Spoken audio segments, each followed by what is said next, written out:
Thanks for tuning into TellyCast. Before you listen to the show, I wanted to let you know about our next content industry event, the TellyCast Digital Content Forum, sponsored by BBC Studios. It takes place at BFI South Bank in London on the 30th of November.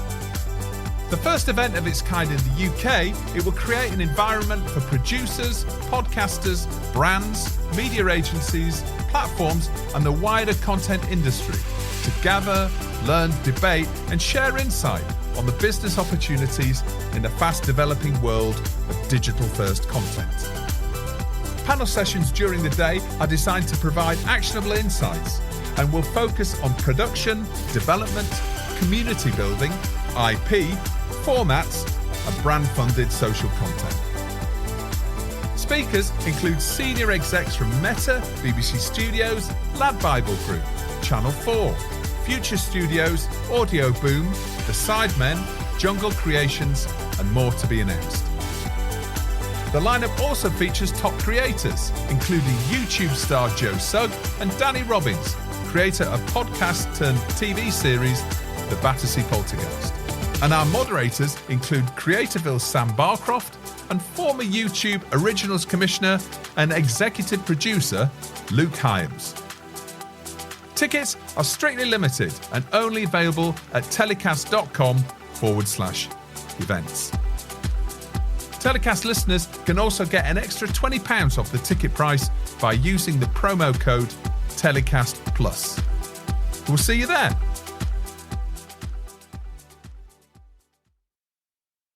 TellyCast, the TV industry news review.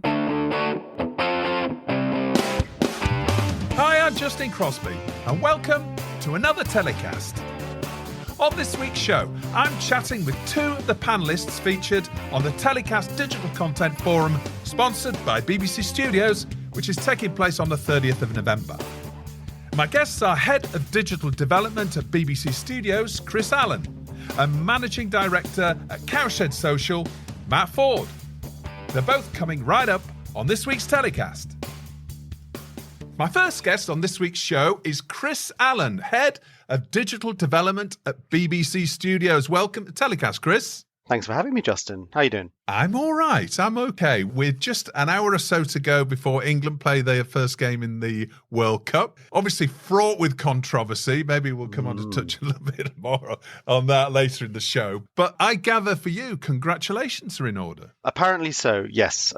Yes. I got married not last Saturday before, but yes, and I've just come back from honeymoon. So yes, it's midday, and so I've spent the last 3 hours or so slashing through my inbox and composing a very large to-do list. Yes, but, this is a nice break. Yeah, this is a lovely break. Good. We're talking about all things digital this week, and now you're a bit of a digital veteran, if I may say so. I'm very old, which is a rarity, really, to have so much experience in such a relatively young sector of the content industry. Can you tell us a little bit about your career and how you've ended up as Head of Digital Development at BBC Studios? It was never a conscious decision. I guess, it's very kind of you to say digital veteran. I think, I'm 38 now, and I remember badgering my parents first to get us a PC at some point in the 90s, which they duly did, then badgering them relentlessly to get dial-up internet. It was really from that point on I started to really love and see the power of what you could do with the internet, even when it was the incredibly slow internet of the past, and Windows 98 or whatever it was. And I used to sort of make my own web pages, not that they were visible anywhere apart from on my own computer, but it kind of married together a love of I guess, what I can now identify of like making things look lovely and presentable and communicating stories and things and facts. I suppose in a previous generation, I'd have made my own, school newspaper or something. So that's where that started, and but my first love was always being an actor. So I sort of traipsed off to university, did an English degree, like all people who don't know what they're doing at the age of 18, and then I spent actually quite usefully some of that time at uni working through, doing digital marketing for performances and shows that we did. And actually that taught me a hell of a lot about writing copy and photography and web design and video editing and all of these sort of really useful skills, arguably more useful than me being able to translate some Middle English or something. Sorry, Chaucer. And I was able to ultimately sort of, pay that forward into getting myself a job working for a website that uni owned. And then I went and trained to be an actor for a year, which was a sort of strange sort of sidebar, but is an interesting part of the story we can talk about at some point. And then while I was there, fell into working for Digital Spy, who were really wonderful to work for. I spent 4 good years there, and it was a mad sort of Wild West place to work. It was just after they'd been purchased. They'd been an indie for 10 years, literally, boys and girls in their bedrooms running what had become an enormous entertainment website. And I was hired just after it had been acquired by Hachette Philipacci, and Hachette I don't think really knew what to do with it. I think they just put us in a corner and sort of wanted to watch to see how it worked because they're a very traditional publishing house at the time. We were next to sort of Elle magazine and Red and Inside Soap and sort of quite traditional monthly and weekly titles. And it was at that point where everyone was trying to acquire a .com and understand it. And I came on as the head of videos and pictures, which was a hell of a steep learning curve. Can you edit? Yeah, sure, I lied. Then you find yourself in Leicester Square. I think one of the first premieres I went to was Watchmen, the movie of the comic book. That's how long ago it was. And, interviewing the talent. And then, you get sent off to Cardiff to meet Matt Smith, and you get sent off to, I met Stephen Fry. It was mad. And I was in my early 20s, and so was everybody else there pretty much. And it was really good fun. And it was a real baptism of fire and a real sort of just fling it at the wall and see if it would stick. It kind of wouldn't fly now. It was quite sort of anarchic. But that's sort of how I cut my teeth and became a digital producer. And then I moved that through into working at the BBC. I had a short span working somewhere else, but I wanted to see if I could work somewhere where I didn't care. If I could just do it for the money. It turned out that didn't work for me. And I was lucky enough to get a job at the BBC as a digital producer on Doctor Who. And I just 2 months ago celebrated 10 years of working at BBC Studios. Wow. So my job has changed and evolved about 4 times in that decade.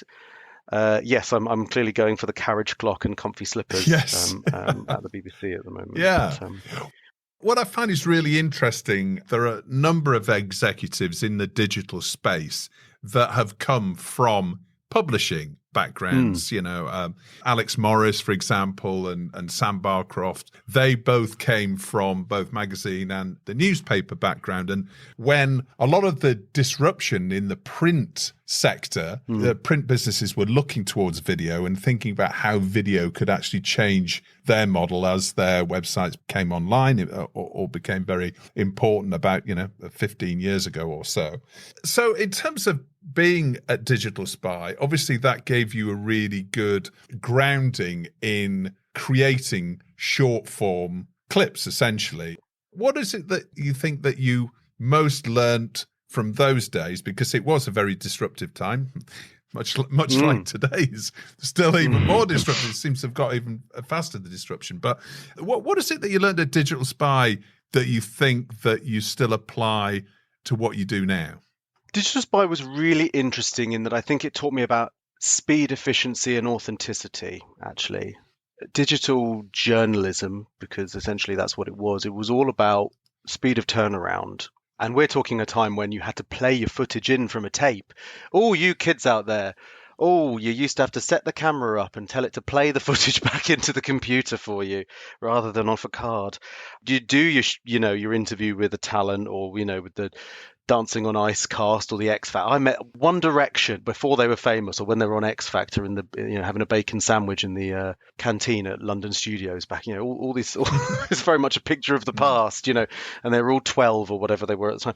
And you do that. X Factor finalists talk to the press junket along with everybody else and all the print press and some of the other sort of nascent digital arms of the print press and others, and then you dash back to the office and you'd spool it in and you'd cut it up and you'd get it, approved, and you get feedback, and you'd be trying to get it online as quickly as possible, because that time is valuable, especially if you don't have an embargo on something. You're trying to get that news out before anybody else, especially if someone's told you something's really interesting and tasty. Not that they always did. There's stuff about speed and efficiency, and then I think authenticity was the other thing, which is actually, I think it's an interesting word that gets returned. It gets used a lot, but one that's always worth returning to, I think, in digital terms, which is there is a line between how slick and professional something should look and what the audience's expectation of a piece of digital content is. And I think sometimes we're all guilty of going too far into the slick and professional, especially in the professional publishing industry, whether you're a broadcaster or a paper publisher, making things a bit too razzle-dazzle, a bit too many lights, a bit too much makeup. It's the wrong visual language for being online. People expect and indeed adore rough and ready content that is authentic and really speaks of the creator. You only have to look at TikTok. TikTok is basically full of that sort of stuff. That is TikTok. Yeah. I think, Digital Spy was really rough and ready. And I think anytime we tried to have a pretense of making things a bit too slick and shiny, our audience told us. So that's, I think, what I learned there, I think, in a nutshell. Now, we had Helen Pendlebury from BBC Studios on the show a couple of weeks ago, and she outlined the whole business, which BBC Studios is a big business. But tell us a little bit about the digital division in particular. Tell us about your role and what you specifically do as head of digital development at BBC Studios. Well, I sit within the snappily titled Digital Consumer Engagement team at BBC Studios. It's our job to commission, curate and commercialise content around some of the BBC and BBC Studios best loved brands. Big key brands that we work for, the big sort of headlines are Top Gear, Doctor Who, Bluey, which is an enormous global super smash for anyone who has children under the age of 4. You'll probably have not been able to avoid Bluey. Hey Dougie. We also operate the massive natural history and science aggregator channel BBC Earth, and we manage upwards of about 70 odd channels and platforms for various different brands, probably about 20 or so different brands in total across various different touch points. And myself, I'm, as you say, the head of development, and my job is about spending money, which is great. No, I work really closely with our genre leads, and we have one for each. We have 4 genre leads: factual, fact-ent, scripted, and children's. Kids and families, as we call it now. And I work really closely with those 4 to build out the strategy and the content strategy and pipeline around how we should spend and best spend our budget on original content commissions, which we're aware is a real sort of premium extra, so it has to be something that we feel we're going to, get significant eyeballs or significant press attention to warrant making.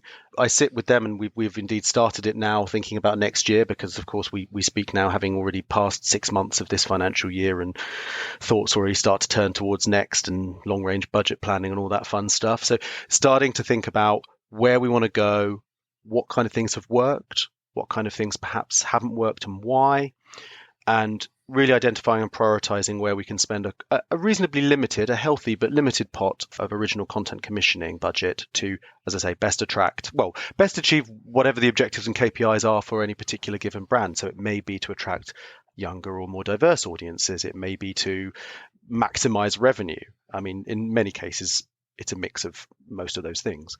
So that's my job in a nutshell. The reality involves lots of emails and the jolly bit, which is watching loads of wonderful content come back in from the really talented producers that we commission, and watching it and going, oh, yeah, have you thought about maybe a little tiny bit more of this?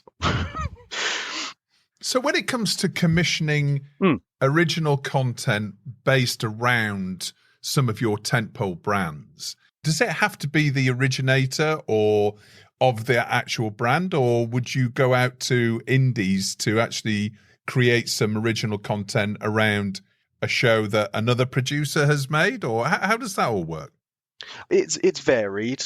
We work really closely with either the executive producer of an existing show brand, if it is one that's running, or the showrunner or the show creator, or in the case of something long running and kind of creator lists like Doctor Who or Top Gear or EastEnders, that we refer back up to the BBC Public Service Commissioner, who is the ultimate owner of the brand for a given time.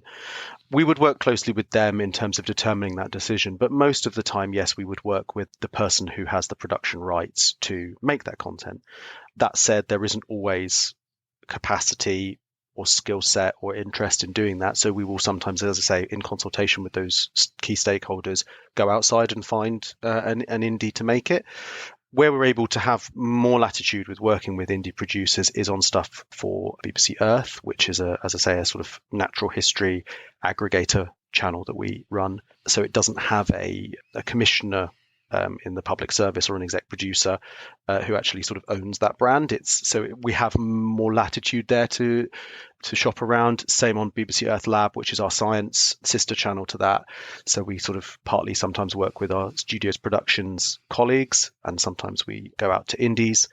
And also increasingly now we've got a comedy channel called Funny Parts, which we haven't publicly launched yet. It will be being launched on the 1st of December, but it's there, and we're going to be looking to look at sort of what we can do in the independent comedy production space as well to really sort of beef up the output on that channel. BBC Earth, are you commissioning longer form content, as in, traditional almost half hour or hour shows for that, or is it much more focused around sort of short and mid form for BBC Earth? Yeah, I mean, that is an interesting one. At the moment, we are still very much in the classic short form space, of which I mean sort of 8 minutes, something where you can put a mid-roll in it, if I'm really honest. What will become more interesting, especially on channels like that, is moving towards whether we do a series of, say, 4 or 5 8 minutes episodes, or whether we put some of that budget and expertise together to tell longer stories. So it's not something we've done yet, but I think it's something we'll definitely be exploring in whatever the next financial year is, 23-24. So yeah, I think that's definitely something of interest there. When it comes to scripted and comedy work, I mean, I saw that you'd recently commissioned short original series, I think it was 3-part, from Baby Cow called The Train. Is it still at very early days for scripted comedy short form, or is it quite established? Where is comedy within the overall digital sort of content sphere? How's it performing? So comedy is a growing market and a very big market and a very lucrative market. It is a perennially popular space, on YouTube, on Facebook, I think probably second only to gaming on somewhere like YouTube. It is, as your question alludes, an incredibly expensive venture. Anything scripted is expensive and often prohibitively so. So we've dipped our toes, yes, with Baby Cow. I think the interesting thing there with Baby Cow, so we run their social channels on their behalf, and we commissioned them to make these shorts. So a series called The Train, as you say, that was kind of like a traditional scripted comedy, single camera. Tim Key, Kyle Smith-Bino, Lucy Pearman, who also wrote it, a sort of awkward love triangle set on a train. And that's sort of in a more traditional comedy mold, scripted comedy mold. And then also we commissioned another series called What's Happening, which is a 5-part one from Alex and Ben, who are the Pin, a comedy duo, who've really did very well over the pandemic in their own digital social world. They've been gigging for years, but they kind of got a real prominence kick from the pandemic. There was one of that class of people who did really, really well out of being locked in their houses. What's Happening is set in a podcast studio and was more kind of less in the mold of a traditional sitcom and more kind of a sketchy, satirical view on things, and they're both really very funny, and I'm proud of both of them, and please do go check them out if you haven't already on the Baby Cow YouTube and Facebook pages. But they were very much there as development plays, so we appreciate that AVOD revenue is going to be tough to cover the production costs, but in terms of the opportunities that it brings us to test new talent or up and coming talent, to test scripts potentially as backdoor pilots, and to develop and hone people's crafts, as well as being a calling card for both ourselves and for Baby Cow, as like, well, look what we can do. It's got a kind of slightly different objective to some of the other stuff where it's like, yeah, we feel this is a solid natural history documentary that we know will do really well in terms of its AVOD revenue. We'll know that we can potentially license it to somebody else to use on a fast channel somewhere or whatever. The objectives and the energy behind the Baby Cow project is slightly different. So it's not to say that comedy's a no-go zone, but it is, like if we were to do a scripted drama, very, very pricey. And I think in general, our comedy will probably, in the first instance, we'll probably look to focus more around panel and or light ent comedy and stand-up. And then I think the big interesting piece for us is going to be looking at what the lay of the land is when YouTube Shorts begin to be monetizable, and where we can commission in that short space. Because psychologically, like, everyone loves short, sketchy, funny, punchy comedy. The problem is the money doesn't stack up at the moment, because we need things to be 3 minutes plus to get advertising on them, 8 minutes plus to get mid-rolls on them, all that kind of stuff, right? What you really want, though, is a comedy sketch that's 30 seconds long where I can go, "Ha, Justin, that's you, that is. You're just like this," and send it to you. Ultra shareable. Yeah, ultra shareable stuff. My TikTok is just people I'm friends with sending me TikToks going, "That's you, that is," or "Oh my God, I feel so seen." It will be interesting for the comedy, either the gag business or the sketch business, when we move into a monetized space with short content, be it YouTube Shorts, be it Reels, be it TikTok. So I think that's going to be an interesting evolution potentially. Why isn't it? Why isn't it monetizable right now? Because YouTube's big enough. You'll have to ask YouTube. Well, yeah, I mean, it must be. I mean, how long have Shorts been around? Because they've been around for a few months now, haven't they? At least 6 months, I would have thought. I believe so. I think the news on the street is next year we'll be looking at the being able to monetize those opportunities, and I think that will be quite exciting, because, as you alluded to in the earlier question, I think we're going to potentially see a future where original content on digital sits less in this traditional short form middle ground of 3 to 8 minutes and actually polarizes far more down the loads of 30 seconds being commissioned and then a couple of really long form things being commissioned. I can see a future not so far away where that diversification happens and we start to move from the current state to something much shorter and much longer. No, it's fascinating. And obviously we might see the reemergence of Vine, of course. Now, Elon Musk has acquired Twitter. What's your thoughts on that? Would you expect to see it coming back? Who knows? I mean, yeah, I have no idea. I'd love to see Vine come back, mainly because... would I love to see Vine come back? Has TikTok stolen its lunch? It's difficult to know, because Vine was sort of extraordinary and unique at the time. The brevity, the ability to make you laugh super hard, super fast was, I think, Vine's great strength. And I don't know, like, I mean, a very dear friend of mine had a birthday party, his 30th birthday party, where everyone had to dress up as their favorite Vine. So I came as the woman. I just came holding a pint of milk, because I love the woman who's someone in the car honks a horn and she throws a pint of milk in shock. Anyway, but it absolutely creased me up. I used to think Vine was so revolutionary in that respect, and the fact that it then integrated into Twitter, you kind of got that now with TikTok. And so I don't know whether there'd be any point, but Elon might prove us all wrong. It may all be folded tomorrow. Who knows? Yeah. No, it's interesting time for super short form content. So that's definitely something we'll be looking at, and perhaps something we might be discussing at the TellyCast Digital Content Forum, which, of course, BBC Studios is kindly sponsoring. And you're appearing on the AVOD Originals panel. So, Chris, thank you for doing that. And we've got a really strong panel with Tom Pullen from Channel 4, Craig Morris from ITVX, and Gerrit Kemming from Quintus Studios. So, and there's going to be a lot of, obviously, discussion around original commissioning for a number of platforms, including YouTube. Do you think that original commissioning on AVOD platforms has really come into its own recently? It feels like in the last year it's really sort of moved forward. Oh, 100%. Absolutely. I think in the last couple of years, you're right. I think you mentioned Tom there. I think 4 Studios probably fired the starting gun, certainly in the UK, about it.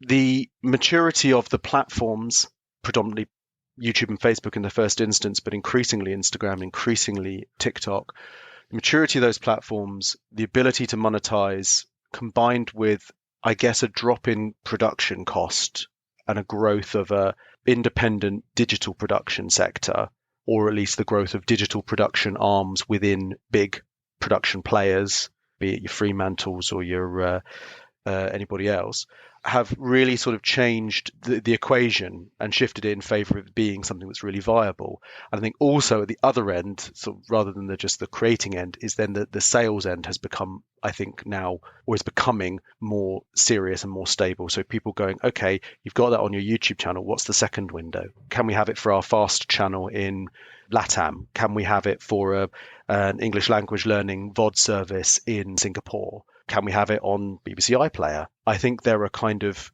those routes to alternate routes to market, alternate routes to audiences, where there will be a more traditional program sales approach, I think are really interesting as well. And that's completed the puzzle, as well as the dropping costs and the maturity of the AVOD revenue on the platforms, is then what you can do with it in a sort of secondary sales space. I think 2023 is going to be a really interesting year. As you say, there's new platforms arriving all the time, but also, as you say, shorts, that's going to really fundamentally impact the way that the sort of content that's been produced and monetized in this sector. We talked a little bit earlier about BBC Earth and the projects that you might be looking to commission in that sector and also in scripted. For any other indies that are listening to the show, is there any other original content that you're currently looking for? I realise you've been on 2 weeks on honeymoon, so you're probably not thinking about it in too much detail, but are there any other areas that you're open for pitches or a particular piece of content you're looking for?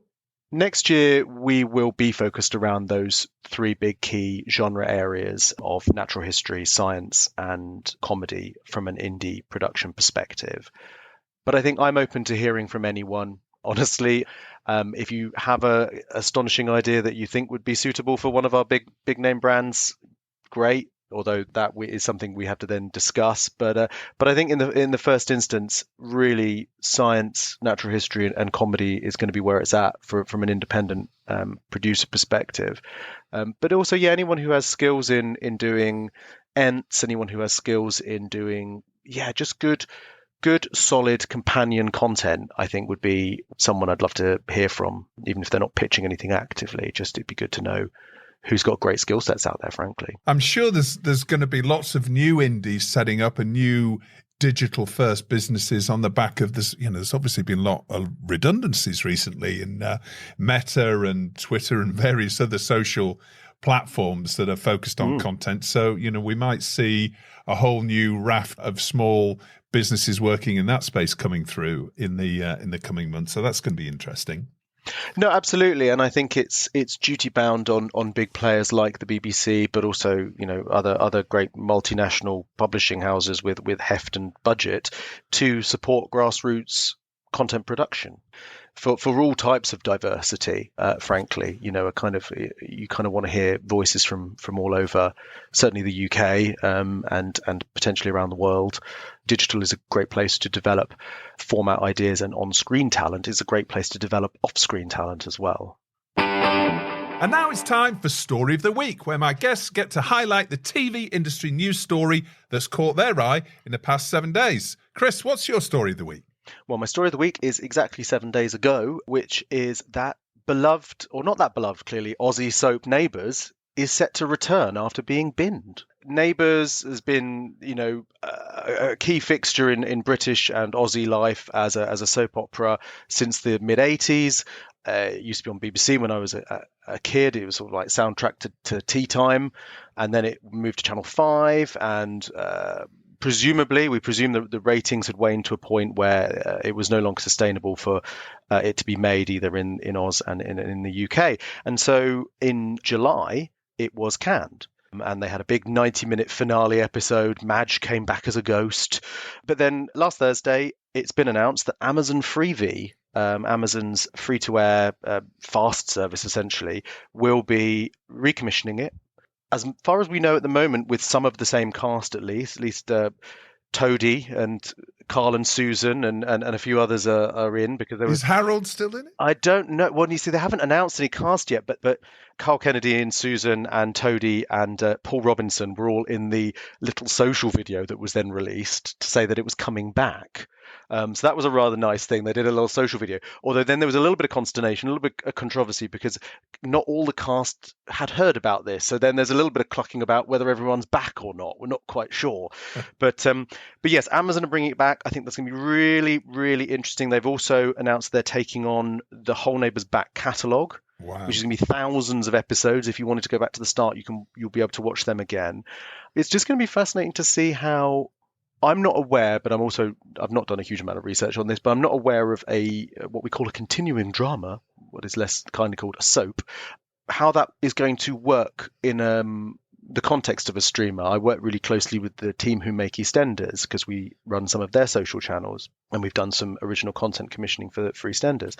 And it is a huge body of work. There is a fantastic team up at Elstree in North London, where this factory makes EastEnders 4 episodes a week, 52 weeks a year. It's going to be interesting to see streamers who are kind of used to a certain model, which is, you pay a lot of money, but you make the thing and you pop it online, adjust to this kind of all year round approach. I think that's going to be really interesting to watch. And of course, as we know with certain other series that in the past have been rescued, in inverted commas, by streamers, it's not always a silver bullet. It's not always it's not always it could just be a stay of execution rather than a forgiveness. Do you know what I mean? There's plenty of series that have gone on to be axed afterwards, after not doing as well as the streamer had hoped. So. Yeah, no, you're right. It's going to be. I didn't realise that they'd also taken all the back catalogue, which is obviously amazing news for Fremantle. So they must be very happy about that, which is one of their key brands. And we actually had a show where we spoke to the production team on Neighbours a few months ago and discussed how they were getting through producing during COVID, and that was a really fascinating episode. We'll maybe put a link to that, a chance to listen back. But it seems like, that's a really significant commitment. I mean, Amazon can afford it, of course, but Freevee is a brand that perhaps they haven't put a great deal behind up to this point, and this seems to be like, a tentpole move for the Freevee brand. Yeah, and I think as you say, a real sort of tentpole move and a real sort of declaration of what the brand is. That we're going to go for a continuing drama, something iconic, something that certainly most Brits will be of a certain age will be aware of, and we're going to bring it back, and with its whole back catalogue. And I think it will be fascinating to watch how that develops and how they do the social and digital support for it. And they're welcome to the messy world of continuing dramas on digital, where EastEnders, Corrie, Emmerdale, and Hollyoaks bloody brilliant at it. Lock horns on a weekly basis to grab everybody's eyeballs and direct them to the television. So Neighbours are welcome back. Yeah, well, it'll be fascinating to see how the commercial model of Amazon works within all of this. So we'll keep our eyes, as you say, peeled for develops on that score. And now it's time for your hero of the week and who or what you're telling to get in the bin, Chris. So first of all, who's your hero of the week? Well, I'm gonna break your lovely format here, because they're intrinsically linked. So my hero and villain of the week are Joe Lycett and David Beckham. And I think, unless you've been on Mars or something for the last few weeks, you probably haven't failed to notice that the World Cup is being held, has just started and is being held in Qatar. And Joe Lycett, who I find absolutely fascinating, this is sort of where it comes back to digital. Joe has developed, I think, in the last couple of years from just another really smart, really capable, really funny stand-up and game show panelist to a kind of consumer and moral, ethical champion, using his substantial digital platforms to activate campaigns that are often very, very witty, but also very smart, and from there leap into the sort of mainstream print press or linear news. And so in this instance, he has taken aim at David Beckham. Beckham, famously quite a gay-friendly football star, certainly one of the first and certainly the most famous to really acknowledge and court his LGBT fan base. But Beckham has signed a deal to do sort of tourism promotion for Qatar, where gay people have where it is illegal and where people's rights are quite heavily prescribed. So Lycett said that he would shred £10,000 of his own money unless David Beckham renounced his work for the Qatari government. And so this weekend, Joe Lycett chucked £10,000 of his own money into a wood chipper. It certainly, regardless of whatever you think about throwing £10,000 into a wood chipper during a cost of living crisis, I think it's brought an enormous spotlight to an issue. I saw steal a sentiment from Twitter. Somebody said, this is an enormous, the amount of publicity that has been driven towards this cause is well worth that money. It would have cost more money to do that in terms of display advertising or, whatever. And, it certainly has burnished Joe Lycett's credentials as the absolute king of this sort of new consumer ethical crusade that he seems to be really wanting to put himself into. And, conversely for Beckham, I think many fans will be left feeling quite upset at his stance. And we have discussed this on previous telecasts that only recently that, he's obviously got a hugely burnished and protected PR image. And I was quite surprised that he didn't even engage at all with Joe Lycett. Obviously, that was the advice that he was being given. I mean, so far, the video on Joe Lycett's Twitter page is just past 3.2 million views in 24 hours. And with it, the role of David Beckham as a gay icon, really. So that is interesting. It would be interesting to see what the fallout is. But a lot of celebrities, I've seen lots of clips at pre-World Cup as well. I think there was a Colombian singer who was being interviewed by Israeli TV network, and he walked out when he was being asked and quizzed about, why he was performing when, there's a lot of people have been criticised for taking the dollar. Let's probably best not get into that because everybody's got a viewpoint and there's probably isn't an easy answer to any of this. But certainly Joe Lycett, as you say, he's carved out a new niche for himself after changing. He recently changed his name to Hugo Boss and back again, didn't he? To highlight Hugo Boss's past. They'd sent a cease and desist to a small brewery that was using the name Boss. Yes. So that's why he changed his name to Boss, so he could then start a fashion line. Chris, thank you very much for coming on TellyCast this week. It's been fascinating chatting with you. I'm really looking forward to welcoming you to the TellyCast Digital Content Forum on the 30th November at the BFI South Bank. Really looking forward to that discussion. I will see you very shortly. Pleasure. Thank you for having me. See you soon. My second and final guest this week is another well-known digital content expert, and it's Matt Ford, now Managing Director of Cowshed Social. Welcome to TellyCast, Matt. Thank you, Justin. Great to be here. It's great for you to join us. Thank you for spending some time and having a bit of a digital chat in our Digital Content Forum preview show.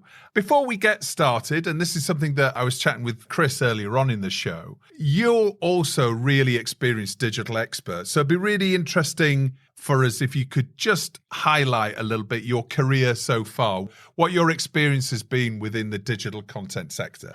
Yeah, for sure. So my digital content career started back in 2015, which was probably the start of the branded content market, I guess, or industry within social at least, where I joined Unilad as a startup who had, I think it was 6 or 7 employees when I first started, maybe a few million fans on one Facebook page. And then I was the commercial director that grew and oversaw the commercial team to grow their revenues, and I was there for 3.5 years managing the commercial team, took it up to about 36-37 people and built a whole commercial model for Unilad on social branded content. Was that mainly Facebook then, you say? Was that mainly the Facebook page that was the centre of everything for Unilad? At the beginning, it was definitely a Facebook page that started it all off. We quickly got onto Instagram as soon as we possibly could do when that started becoming more and more popular. We didn't make the leap onto YouTube because YouTube content was actually consumed in a very different way and still is to this day than Facebook. But we were very much like an in-feed based content business where we were creating, at the beginning, it was creating viral videos that would get millions and millions of views on Facebook and or Instagram. And that's how we started off. Just for those who are not necessarily aware, you said that, videos on YouTube and Facebook are sort of consumed in different ways. Can you just expand on that a little bit and just tell us why they're consumed in different ways and what sort of content works on those different platforms specifically? The reason that we built such a big following on Facebook and concentrated our commercial efforts on Facebook at Unilad was because it was all short form. And this was before that Facebook had changed their algorithm to make it, you must hit 3 minutes to get prioritized in the algorithm. It was very much you could make a minute-long video, you make a 30-second video, and you could see upwards of 100 million views at that time. YouTube has always been a lot more, the user is choosing to watch that content, and they often choose to watch things that are much longer in duration than the 30-second, minute-long video that they haven't necessarily asked to have been served. Because of that, the duration was shorter, therefore the production was cheaper, and we could do more of them. It was a much more of a volume-based game, so we'd be distributing more content to more people rather than focusing on a much bigger production where you get less assets, but you do it for a much longer period of time. What was next after Unilad then? So after Unilad, Unilad was, as everybody probably listening is aware, was bought by Lad Bible. I always liken that to, Spurs buying Arsenal, having gone many years, were competing head to head, and then being sold to your biggest rival was quite an experience. But after that, I then worked for myself for a little bit. I took a bit of time out, set up a consultancy, and did a couple of projects one was for Social Chain, which are a social media agency based in Manchester, which was actually what I was doing there was kind of advising them on their commercial operations as they built out more of a media offering across the accounts that they ran, which was mainly Facebook, Twitter, and Instagram accounts at the time. And then I did another project for Vice, where again I looked at their commercial operations and recommended a new commercial way of working in terms of how they were valuing social.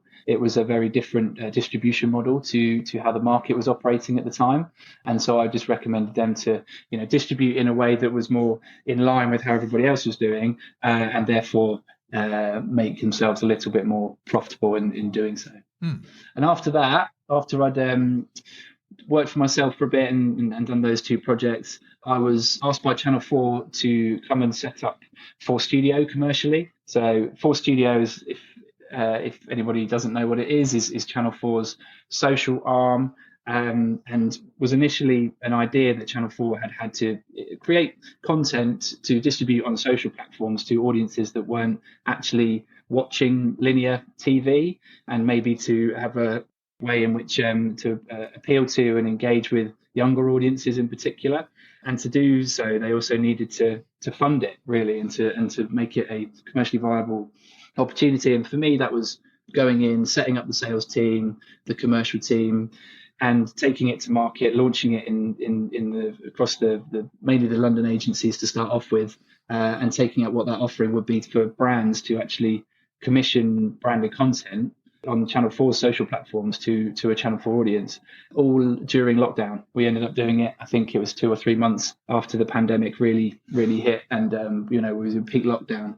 And I remember me and the commissioning team at Channel 4 were doing virtual road shows where we were presenting what the opportunity was for agencies and brands, to hundreds of people at a time, all from the comfort of our living rooms or working from home, which was quite one experience. I bet it was, yeah. From a traditional TV industry community through the last 2 years and 18 months, there's been a noticeable shift towards digital and the realization that there are commercial opportunities there that possibly weren't there previous to that. How was it, launching Force Studio then from a commercial perspective? And I guess it's probably not too difficult a sell to media agencies and media buyers. But generally, how easy or difficult was it to get over the concept of a social media native content from Channel 4?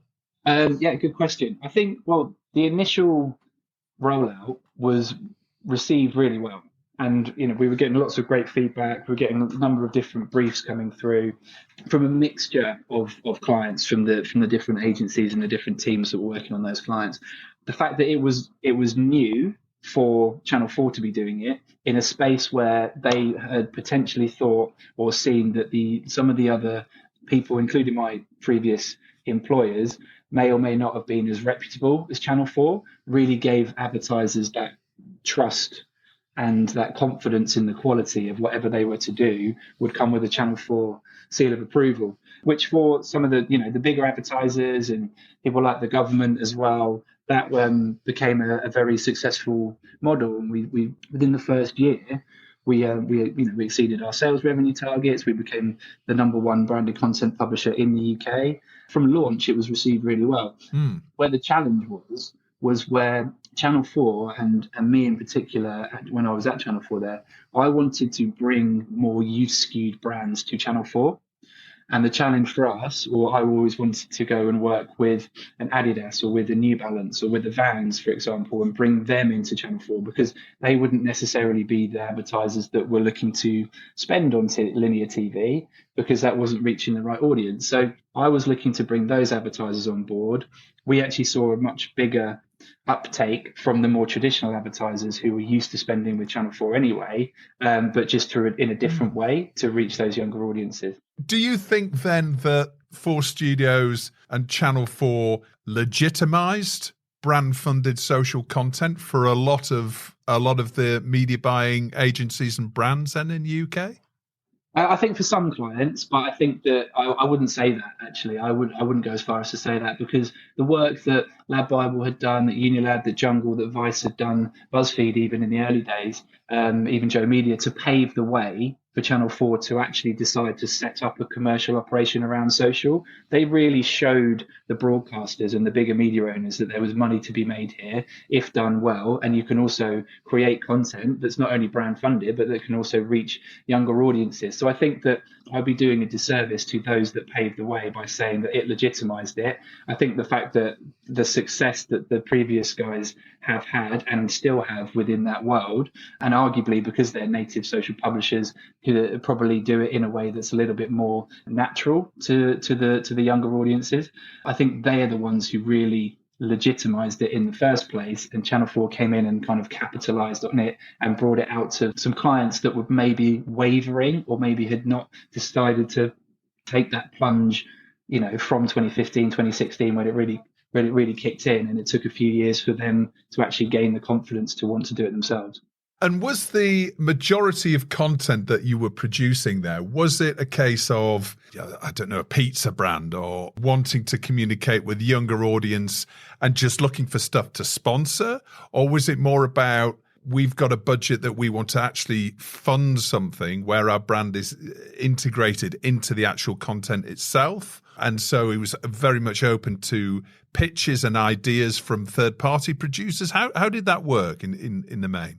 We went to market when we launched Full Studio with a very specific way of working, and that was brief-led or proactive content ideas that we were looking for brand funding. So very much, if you take the AFP model, the linear AFP model, we replicated that from a social point of view, but looking for a brand to fund 100% of it, because at that time there was no commissioning budget to part fund any of the social content that we were making. That was the model that I replicated after my time at Unilad and my time at the other social publishers as well, because that's the model that the industry understood at the time. But what happened and what transpired when you actually get in at Channel 4, when I was there and I understood just the pure size of the business and the way they make money, then actually social became an extension of other ways in which they were operating, and in particular in sponsorship.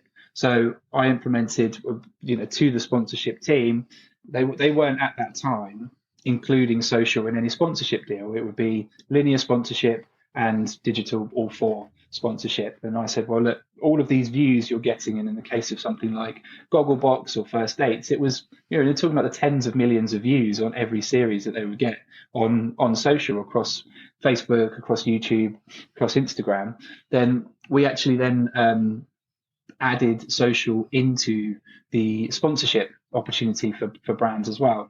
And what that meant for brands in particular was that gave them the ability to then reach audiences on different platforms at different times, but give that whole consistency message that wherever you see this content, you have the association with 3 Mobile, for example, who sponsored Gogglebox at the time.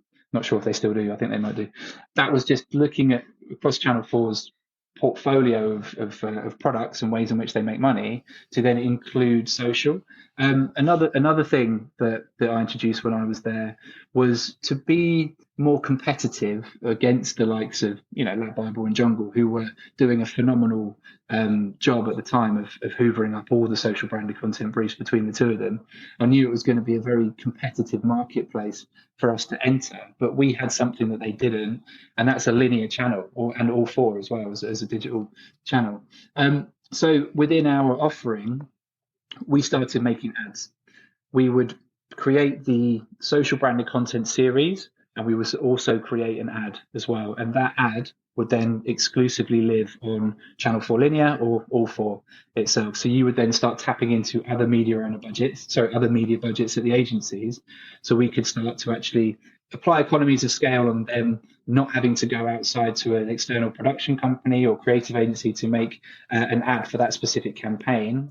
Through the whole production process and the shoot itself, we would be creating your social branded content series, which we would distribute across Channel 4 socials, plus your advert, which we would then distribute across Channel 4 and All 4. And there we can tap into bigger media budgets as well, which Channel 4's rest of the sales team were quite happy to see that revenue coming in as well. I bet they were. Yeah. Okay, and so then you moved on to BBC Studios then? Yeah, so previously to where I am now, which is at Cowshed, I was at BBC Studios as VP of Commercial and Digital team, where I was overseeing all of the social revenue for BBC Studios. BBC Studios operates between 80 and 90 social accounts, I would say, and across all platforms, YouTube being their main one.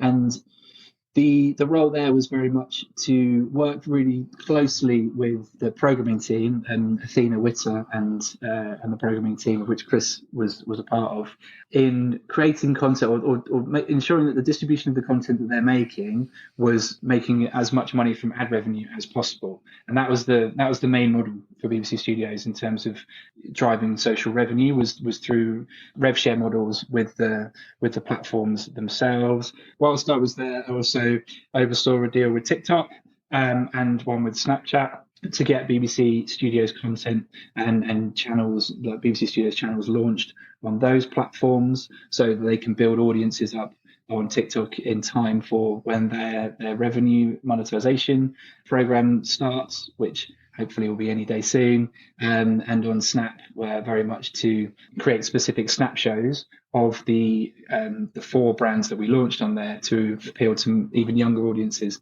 So you're more your 13 to 24 mark. And it was very much because of the strategy to have the BBC content, which is arguably some of the most best produced content in the world, and the catalogue and archive of content that they have with those power brands, appearing in as many places as possible to as many people as possible across the world. It wasn't a UK focused role. It was very much a global focused role to really drive that association and that awareness of that brand and of that show, with a slight nod to public service in understanding that they are always looking to drive the audience back to iPlayer.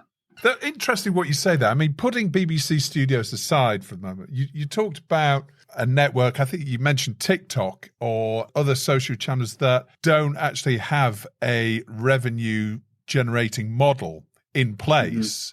Mm-hmm. How does that work? I mean, how does a new social video network convince a major broadcaster or, or even a independent production studio to build their own channel there when you're not sure what revenue is going to be coming and when?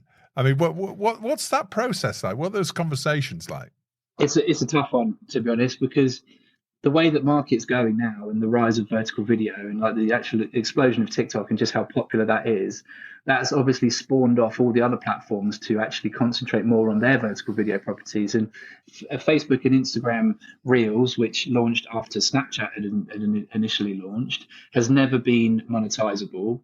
TikTok then launches, and then that hasn't been monetizable in an ad revenue perspective. Like you can monetize these platforms through their vertical video products through branded content.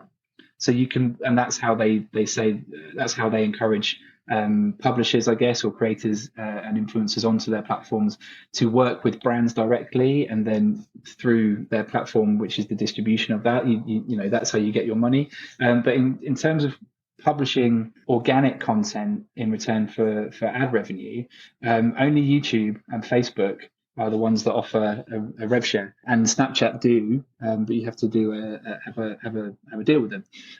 So it's a tricky one now, because that is the way that the market is going. I was at a TikTok event the other day, and they said that a user spends over 90 minutes on their platform in any one session, viewing well over 200 videos. So how do you cut through that if your audience are there for that amount of time watching that many videos?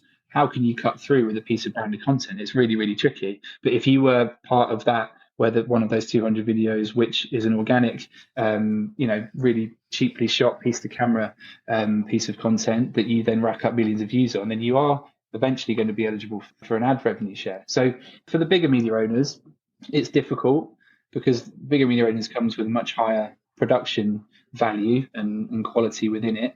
And it's not as natural a viewing experience for the user to watch something vertically if they're more used to watching the same show or the same piece of content horizontally on a TV.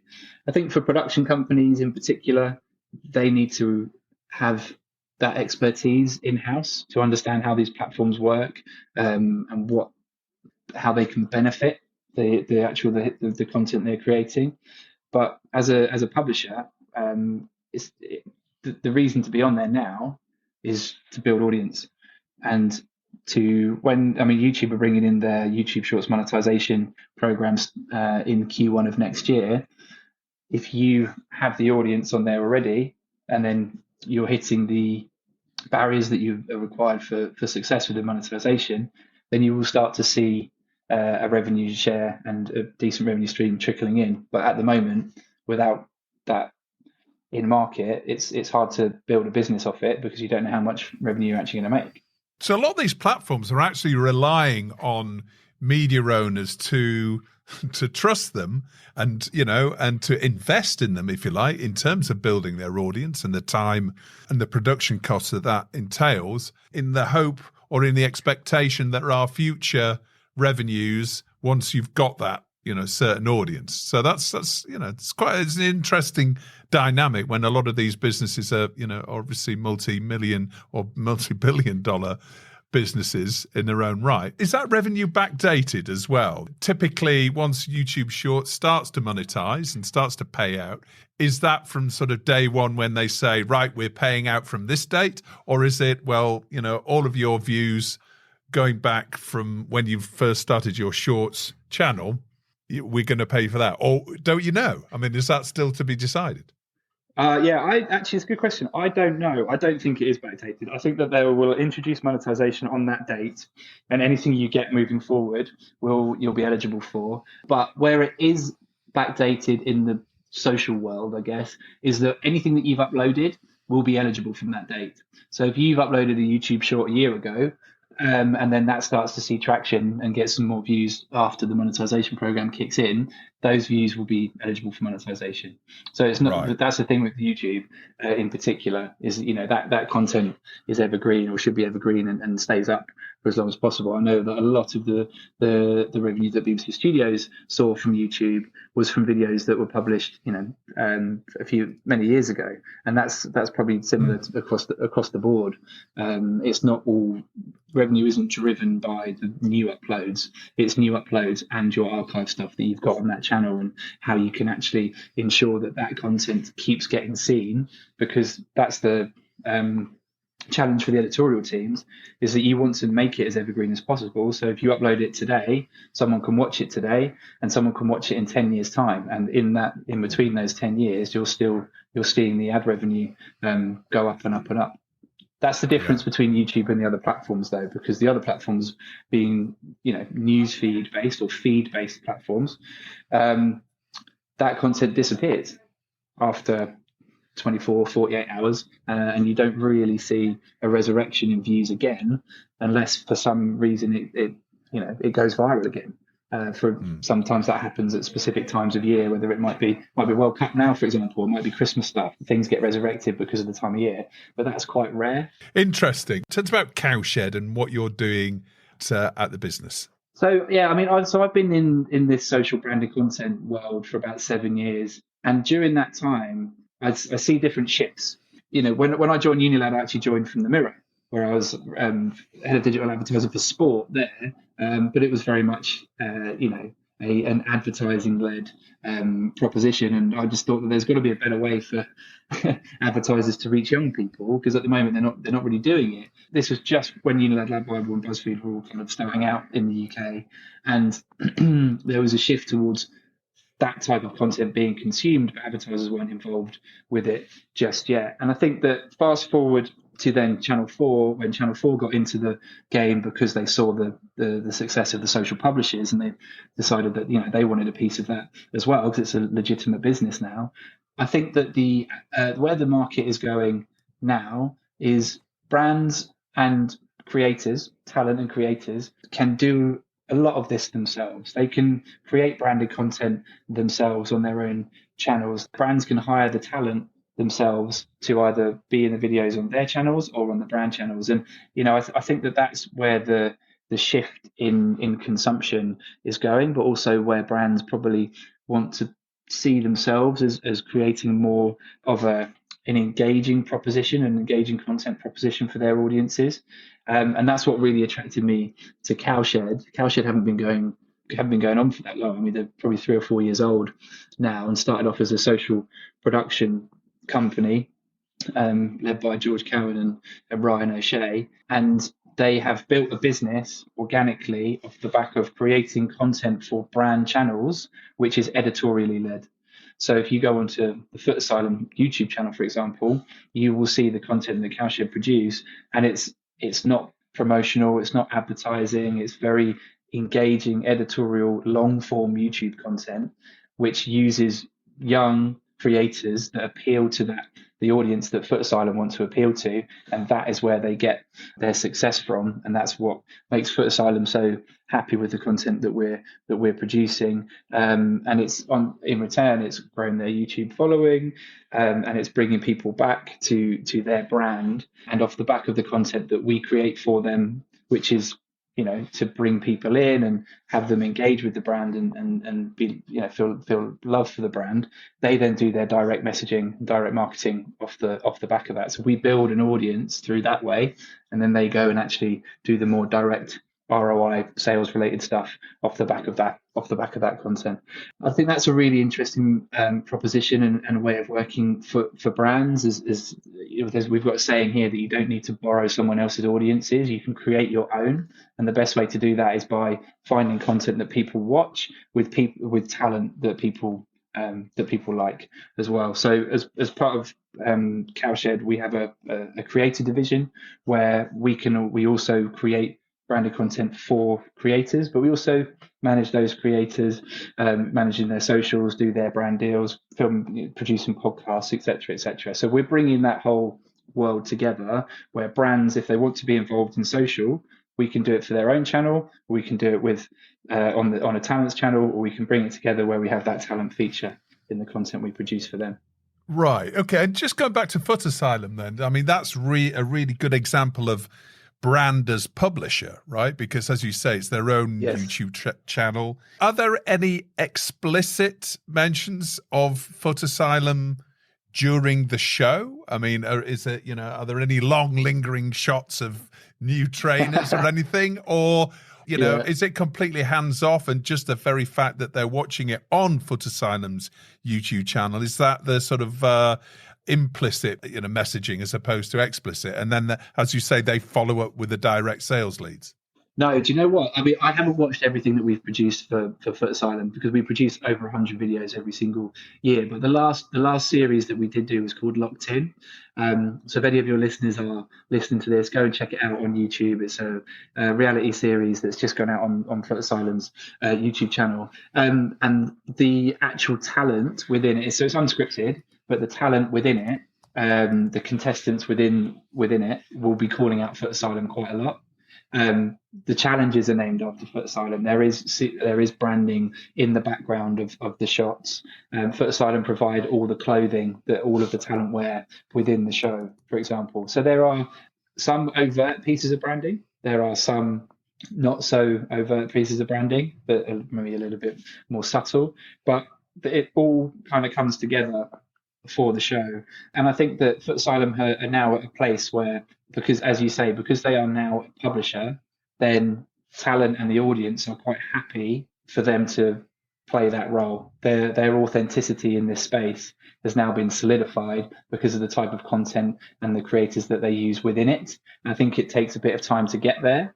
I don't think every brand can start off in that space, but it doesn't take too long. I think it just comes down to who the audience is you're trying to reach, and being an authentic vehicle in the content that you create to reach them. Well, it certainly seems to be working, because you've just jumped onto Foot Asylum's YouTube channel. You've got 2.13 million subscribers, which is quite amazing for a trainer retailer, and obviously clothing brand and all the other things that no doubt they're selling as well. But that's a really good example of, brands now becoming publishers and becoming networks, channels, essentially. So very interesting stuff. And now it's time for Story of the Week, where Matt highlights the content industry news story that's caught his eye in the past 7 days. What's your story of the week, Matt? My story of the week is, I don't know if you've seen this in the press, but Meta are going to host a gig, a VR gig for Biggie, for the Notorious B.I.G., that you can exclusively watch in the metaverse. It can take place in their Horizon Worlds section on 16th of December. And I think this is incredible. They're bringing back Biggie, which is amazing in itself. But they're making it super accessible for, if you've got an Oculus, you get the full VR experience. If you don't have one, you can just watch it in 2D on Biggie's Facebook page. And I just think that for anybody who is a fan of his music back in the day, and obviously still now, you can actually experience it in a way that is going to be in a way that technology is going to actually bring this into the forefront of how people can watch it. But I think more so, I just wonder whether this is the future of where music might be heading.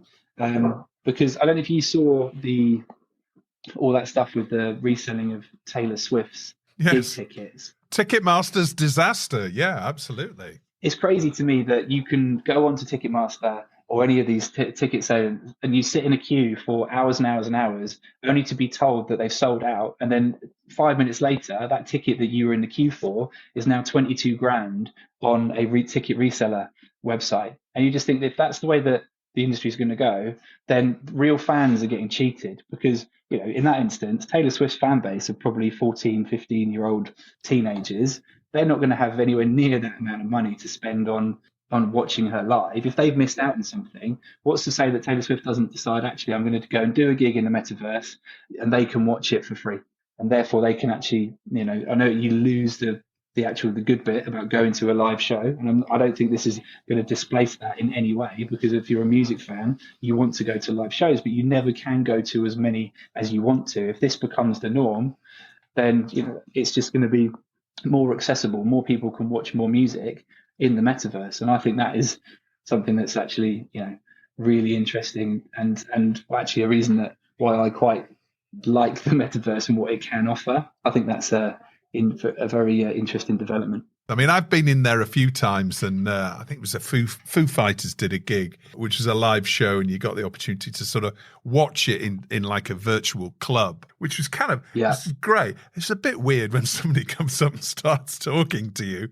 I'm like, that's it for me.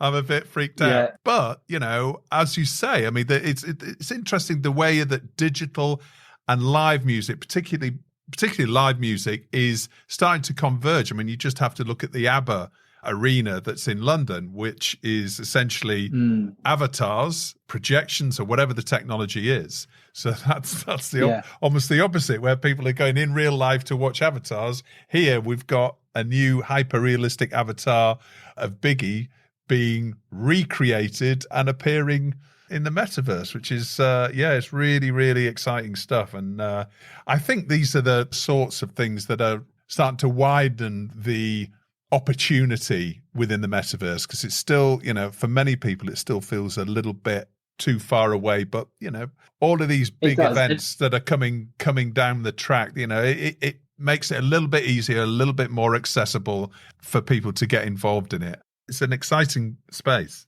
It's also the additional content opportunities that spring out from something like this. So they're not just doing the gig in the metaverse, for which Biggie is there and Puffy's there and like Junior Mafia and the Locks and stuff are all going to be there, and they're all going to perform live themselves.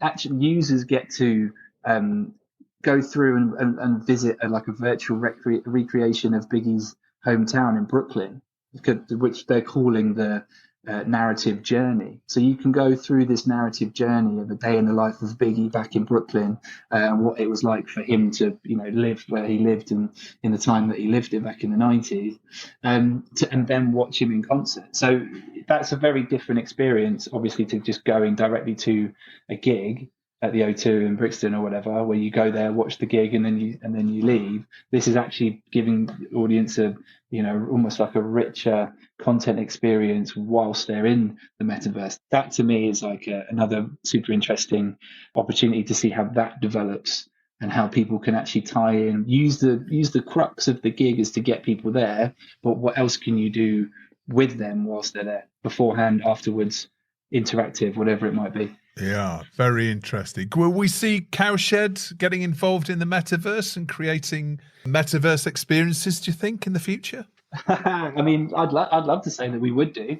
I think we're on a journey now where the next stage of Cowshed is to launch as the collective, and as part of that, we're looking for new ways in which we can bring content to people, through the qualities of the production that we can have and the talent and creator access that we've got as well. So for sure, I mean, a big part of the reason I've joined is the fact that I can work for a small company again and be innovative and go and explore these opportunities and see if it's something that we want to get involved in and we see value in, and taking it to audiences and brands to get involved in as well. And now it's time for Matt's Hero of the Week, and to find out who or what is telling to get in the bin. Who's your hero of the week, Matt? My hero of the week, I'm actually going to give it to my previous employer. I'm actually going to give it to Channel 4 for their launch of 4.0. I don't know if you've seen it. It was launched a few weeks ago. I was at their launch party, lucky enough to be invited to their launch party last week, a week before last. And what Channel 4.0 is it's a YouTube channel that is dedicated specifically to UK content creators and giving them their own shows. So it's supporting UK creators, it's supporting UK production companies, and it's taking that UK content, putting it on YouTube and giving them their own show. For those who may or may not have the chance to be on linear TV, maybe they want to, maybe they don't want to be on linear TV at all in the future. But it's about, looking around the whole creator space on YouTube and saying, right, we're going to give you a show on Channel 4.0 on YouTube. Let's see how you get on. And I think that the fact that they've gone out to as a lot of different creators to do this, and really are like putting their money where their mouth is and supporting the UK industry, like creative and production industry, from a digital perspective. I know that's been their MO from day one, from a linear perspective, and doing it digitally. That's really leading the charge. That's showing the other broadcasters this is what you've got to do if you want to invest in digital content and a digital original content. No, that's really exciting. I wonder if they're after a business-to-business content industry show on Channel 4.0. Maybe I'll have a quiet word with Laura Marks when she's speaking at the TellyCast Digital Content Forum. Never know. Well, why don't we produce it and we can pitch it together? Deal done. That's fantastic. Who or what's going in the bin, Matt?